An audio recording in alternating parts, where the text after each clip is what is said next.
Nanti ada pendeta bilang, oh enggak, karena itu udah ketetapan Tuhan.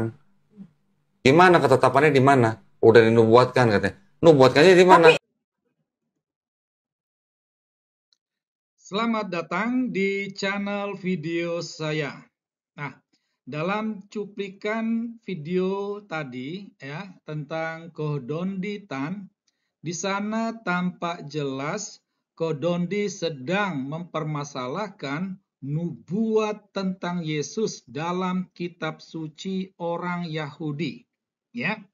Nah, jadi Kodondi ini mau mencari ya atau meminta pembuktian nubuat tentang Yesus itu dalam kitab suci orang Yahudi gitu ya. Atau kitab suci orang Nasrani lah gitu ya. Nah, nubuat tentang Yesus yang dimaksud sini adalah nubuat tentang kematian Yesus ya. Jadi kita nggak usah berdebat sama Kodandi ya, karena apa? Karena jelas kita sudah punya konsep yang berbeda.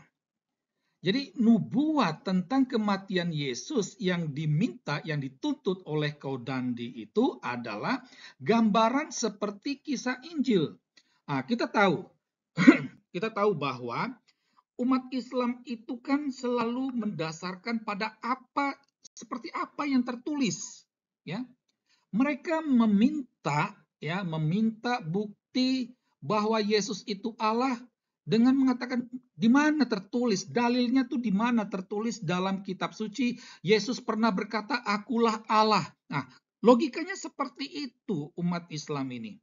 Atau pendasaran tentang Trinitas ya, di mana dikatakan bahwa dalam kitab suci itu tertulis bahwa Allah itu Trinitas.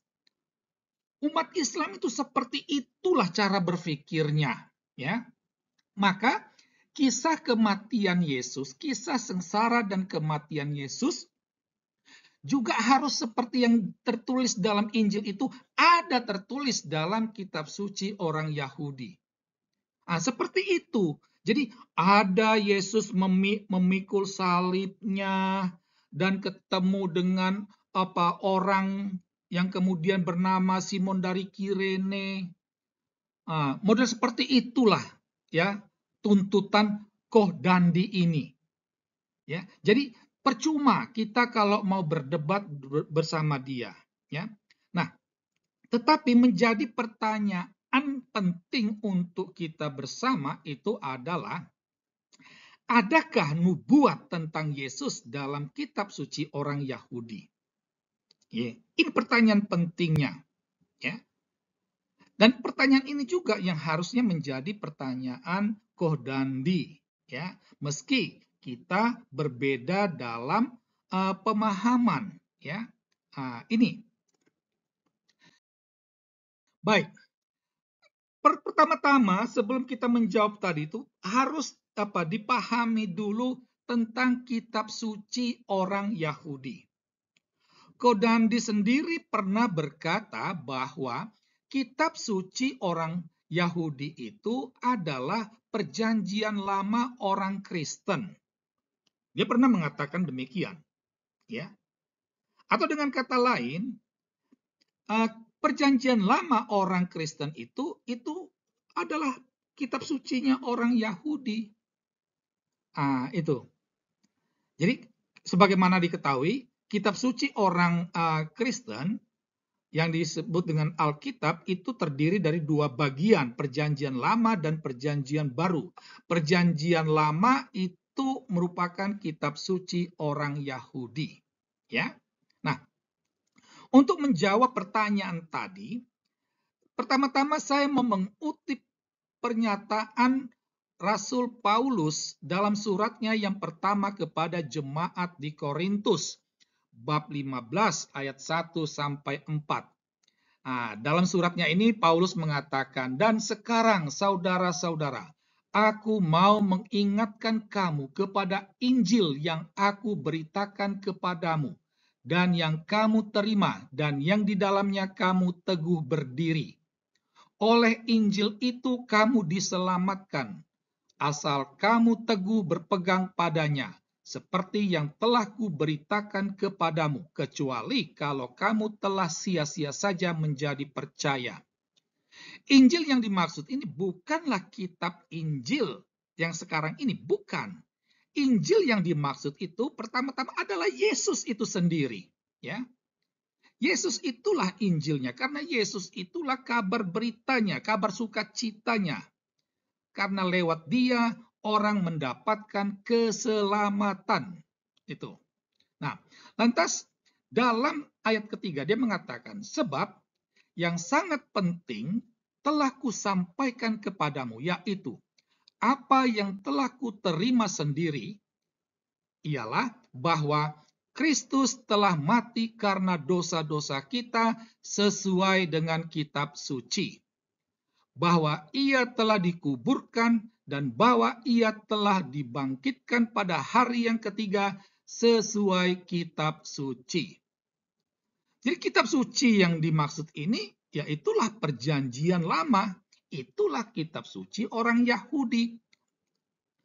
Supaya diketahui Rasul Paulus ini masuk dalam golongan kaum Farisi. Jadi sebelum dia menjadi pengikut Kristus, dia itu adalah kaum Farisi.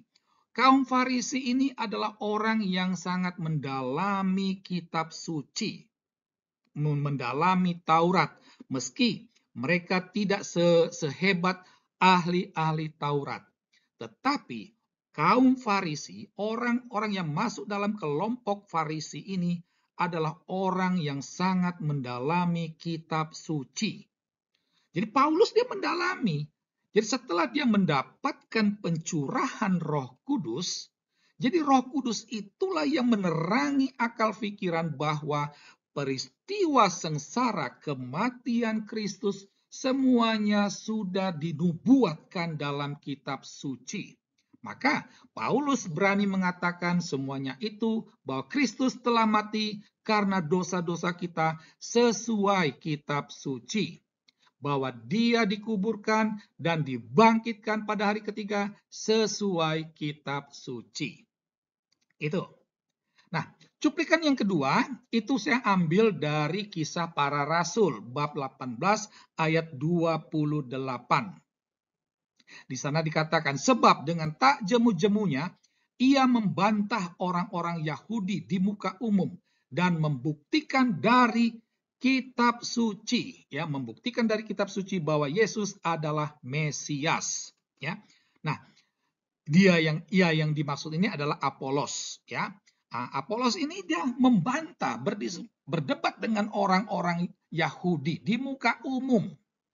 Dan dia membuktikan dari kitab suci. Kitab suci yang dimaksud ini adalah perjanjian lama, yaitu kitab suci orang Yahudi, bahwa Yesus adalah Mesias. Itu artinya tentang Yesus ini sudah dinubuatkan dalam perjanjian lama, dalam kitab suci orang Yahudi. Ya.